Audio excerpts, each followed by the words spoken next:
Ванда Уджечбуреш, всем добрый день. Сегодня мы с вами встречаемся на вебинаре. Наш вебинар проводится Центром этнокультурного образования и социальных инициатив «Арте» в рамках проекта «Навигатор школьных проектов» и программы проектного наставничества ВИМЕ, поддержанного грантом «Росмолодежь». И свое выступление сегодня я бы хотела начать со следующих слов. При современных методах ученик изучает карту вместо Вселенной, условный знак вместо факта. Детям как раз нужны не сведения по топографии, а умение отыскивать вещи самостоятельно, найти путь, добывать знания, когда они нужны. Вот настоящая цель приобретения знаний в школе, а не знания сами по себе. Как раз-таки проектная деятельность дает все эти возможности: самостоятельно и целенаправленно добывать знания, умение познавать новое, выстраивать коммуникации со всеми участниками образовательных движений, возможности развиваться, самосовершенствоваться. И тема сегодняшнего вебинара – масштабирование проекта и для чего же это нужно. Так, наверное, сейчас у меня листание не идет почему-то, слайды не идут. Так, все пошло. Итак, масштабирование школьного проекта, для чего это необходимо. Но сначала бы я хотела сказать вам о том, что же такое школьный проект. Это, условно говоря, можно сказать 7П. Подготовка, проблема, проектирование, поиск информации, продукт, презентация и портфолио.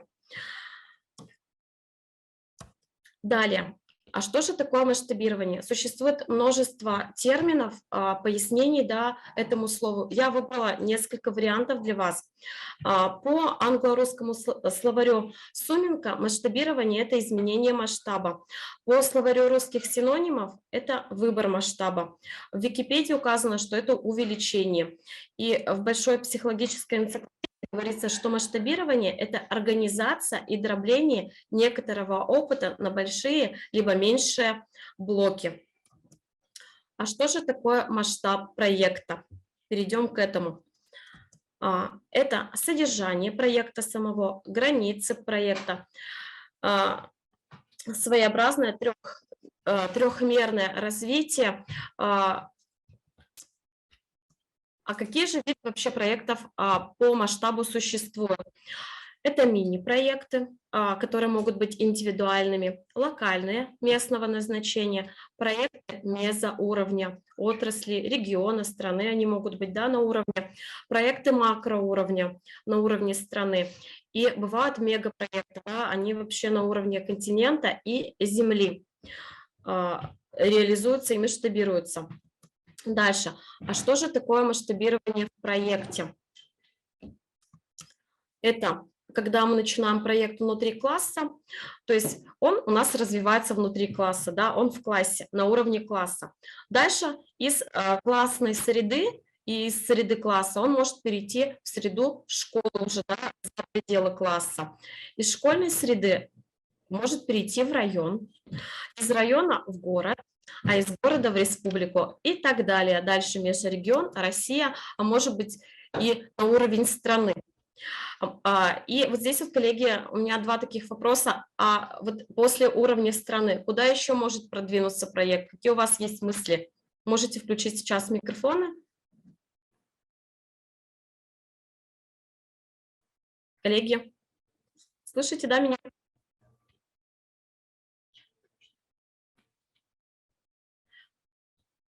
Видимо, идем дальше. Для чего же нужно нам масштабировать проект? Чтобы нас узнавали, чтобы была узнаваемость, чтобы мы были актуальны, о нас говорили. Далее, когда о нас говорят и мы актуальны, появляются непосредственно социальные партнеры. Дальше у нас происходит расширение границ, привлечение спонсоров, а за этим уже финансов. Дальше мы идем от реализации к продукту, от продукта идет достижение наших целей проекта. Что же может замедлить вообще масштабирование любого проекта? Какие-то определенные иллюзии, которые мы строим себе, спешка, некомпетентность в том или ином, да, вопросе, возможно, игнорирование каких-то моментов, да, при подготовке к проектной деятельности. То есть нужно уметь выстраивать диалог, например, с детьми. Далее какой-то страх, да, страх неопределенности. И вот чтобы ваш проект перерос за пределы школы, района, города, республики, необходимо уметь его масштабировать, да, и бороть все страхи, которые в нас есть. Поэтому мы работаем всегда в команде, да, и готовы вам прийти на помощь в этом вопросе. Какие же существуют способы масштабирования проекта? Например, реклама для привлечения аудитории, да, она может быть платной, может быть бесплатной. Вирусный эффект, так называемый, да, когда мы говорим из уст в уста, и это все передается по цепочке. Далее уникальный контент, то есть ведение сайта, какие-то необычные статьи, обзоры, да, которые ведутся по вашему проекту. То есть создается отдельная страничка для ведения вашего проекта и информирования людей. То есть это одна из огромных возможностей как раз-таки добавить узнаваемости о вас, о вашем проекте. Таким образом, он и может масштабироваться количественно, да, присоединяя новых каких-нибудь подписчиков, да, на вашу страницу. И далее реализовываться. Также сюда же можно отнести партнерство. Еще какие способы существуют масштабирования? Привлечение в свой проект выпускников, друзей, родителей, рассылка информации, взаимодействие с потенциальной аудиторией в социальных сетях, на форумах и в других сообществах, да, которые тоже заинтересованы этим же направлением. То есть нужно искать людей, которые также мыслят, также думают, единомышленников, да, которым был бы тоже интересен ваш проект. Конкурсы какие-то, да, проводить, призы в рамках, может быть, этого проекта, и выстраивать партнерские отношения с блогерами, да, которые могли бы красиво преподнести информацию о вашем проекте.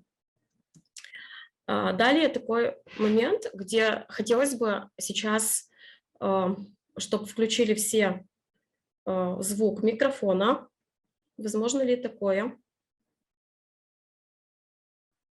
Юлия Германовна.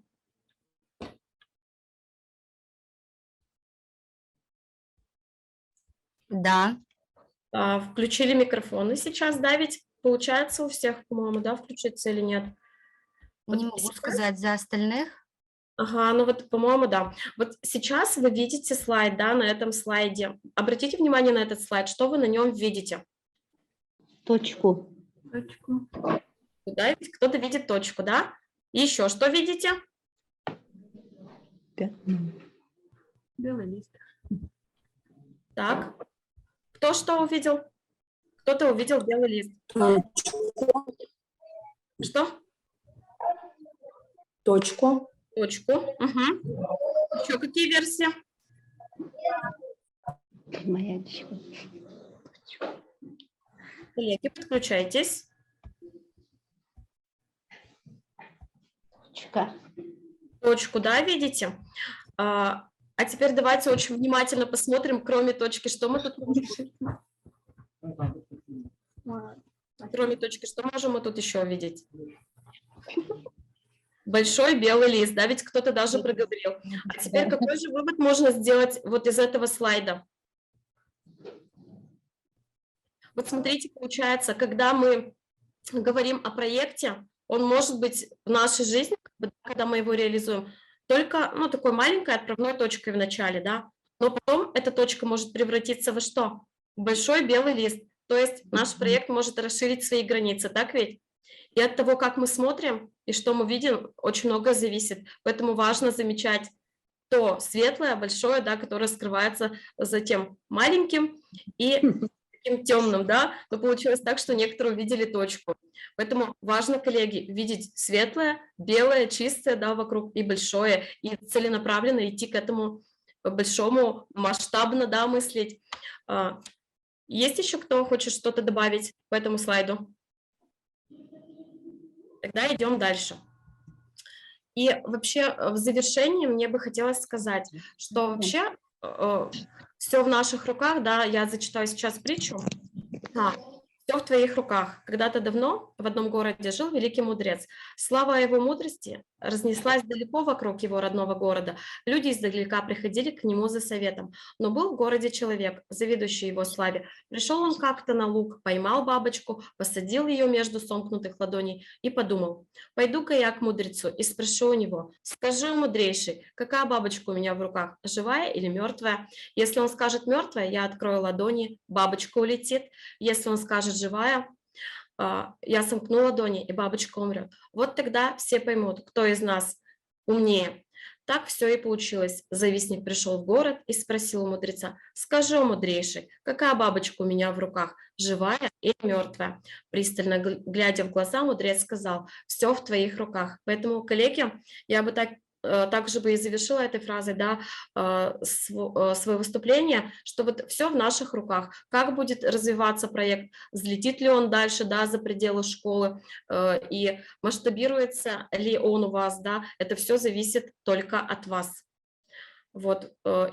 Теперь я готова ответить на вопросы, которые, возможно, у вас возникли.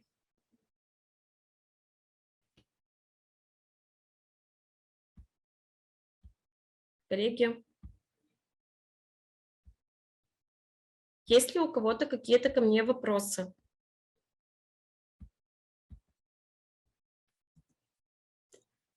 Я вас благодарю за внимание. Мы всегда готовы к сотрудничеству.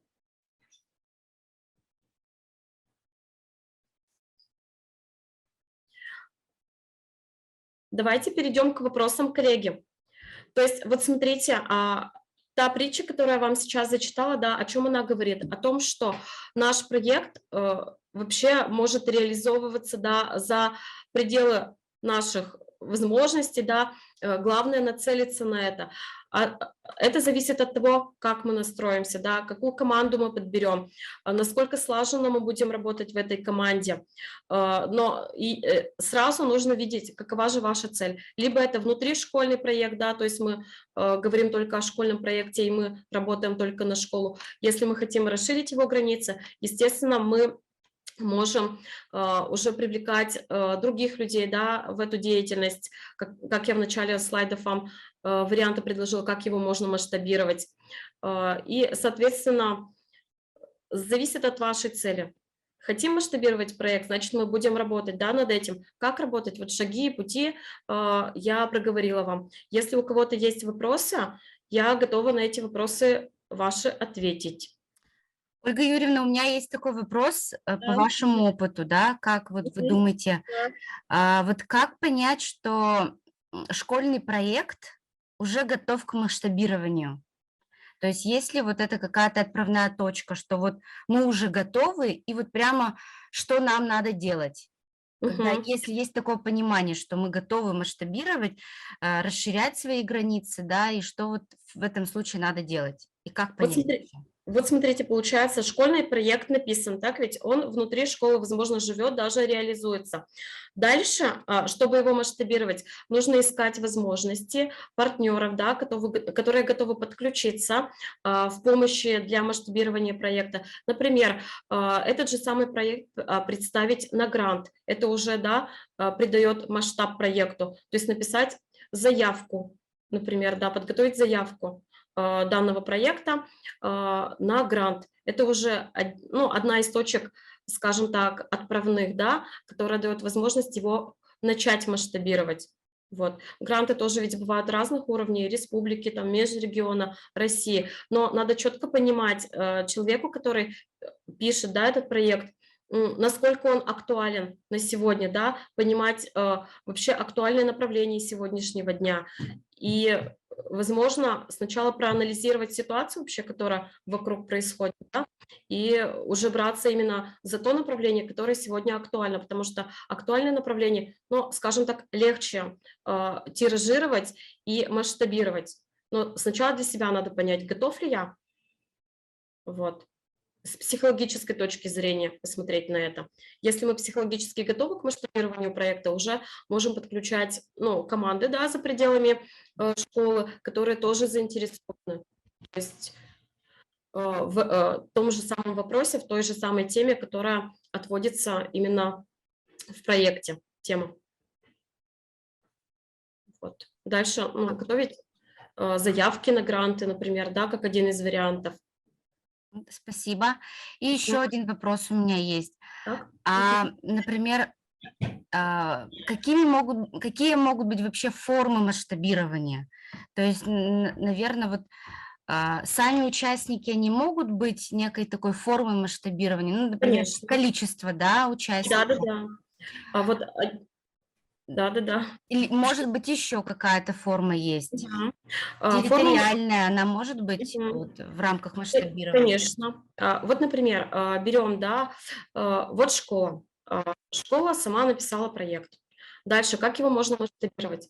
Привлекать количество детей своей школы, да, а далее, может быть, еще привлечь школы района, в котором, например, да, это школа. Например, если брать просто на примере города Ижевска, к примеру, Устиновский район, да, гимназия Кузибая-Герда. С кем мы можем масштабировать свой проект и кого мы можем подключить в свою команду? Школу номер 34, например, да, и близлежащая школа, школа номер 71, к примеру. И приглашать, возможно, да, эти школы, команды этих школ, может быть, презентовать свой опыт, свой проект, да, и предложить посотрудничать. Вот таким вот образом. Это один вариант. Второй вариант информация, информационный момент, то есть тиражирование информации в социальных сетях, которые на сегодняшний день наиболее актуальны. Тоже второй такой вариант может быть. Масштабировать, то есть привлекать внимание аудитории к своему проекту, создать страницу этого проекта, да, вести эту страничку, и таким образом появляются подписчики, люди заинтересованы, которые следят за этой информацией, и, возможно, у них тоже возникнет, возможность такая и желание присоединиться. Спасибо. Ну, у меня есть еще на самом деле один вопрос. Так, да, слушаю. Да, вот немножко такой спорный. Вот как вы Мгм. думаете, да, вот в принципе у нас нас всех объединяет то, что многие проекты связаны с сохранением, изучением, популяризацией удмуртского языка и культуры. Мгм. Вот, и как вы думаете вообще, может ли быть это кому-то интересным именно для масштабирования? Я имею в виду вот для других каких-то регионов, возможно. Вот здесь какие могут быть некие точки роста, точки соприкосновения в рамках масштабирования какой-то интересной идеи, школьной идеи, чтобы она могла развиваться и таким образом еще и показывая некую такую нашу удмуртскую специфику? Насколько это Мгм. вообще возможно и возможно ли, и как это может проявляться? Мгм. Вот смотрите, здесь вообще территориально ведь удмурты проживают на многих частях, скажем так, Российской Федерации, да, во многих регионах. И, например, если брать Татарстан и Башкирию, да, ближайшие регионы к нам, к Удмуртии, вот они тоже, данные регионы очень активно работают по сохранению культуры, да, своего народа, своей республики. И в том числе у них есть классы с изучением удмуртского языка и в Башкирии, и в Татарстане. И как раз-таки вот наша последняя образовательная поездка гимназии Кузибая-Герда, мы изучили опыт работы этнокультурного направления в Башкирии, в нашей поездке. Там есть классы с изучением удмуртского языка, башкирского языка, то есть они создают ту же самую среду, да, развития, сохранения языка, но у каждой образовательной организации региона, конечно, свои какие-то изюминки, свои какие-то фишки, да. Мы ведь можем каким образом масштабировать свой проект, да, например, также с другими образовательными организациями этого региона, да, устраивать, возможно, телемосты, да, где могли бы наши дети пообщаться, наши школьники, да, наши школы, например, гимназии, да, и школьники данных регионов, как один из вариантов такой может быть телемост, может быть, какие-то совместные устраивать в рамках проекта квесты, квизы, праздники, да, которые приурочить к памятным датам тех же самых удмуртских поэтов и писателей. Ну, это как вариант. Далее к Всемирному дню удмуртского языка, тоже удмуртский язык празднуется во многих точках России, не только. Далее, если еще дальше масштабироваться, то мы можем Венгрию, Финляндию, да, например, тоже там есть люди, которые являются представителями, да, удмуртской культуры, удмуртского языка. И у меня есть знакомые, которые там проживают на территории и как раз-таки занимаются развитием этой культуры, но вот в другой стране получается. То есть очень важно вообще расширять свои рамки, наверное, знакомиться с людьми, да, которые вот в этом же направлении двигаются, но не только в рамках своей республики, района или города, но уже можно и дальше продвигаться.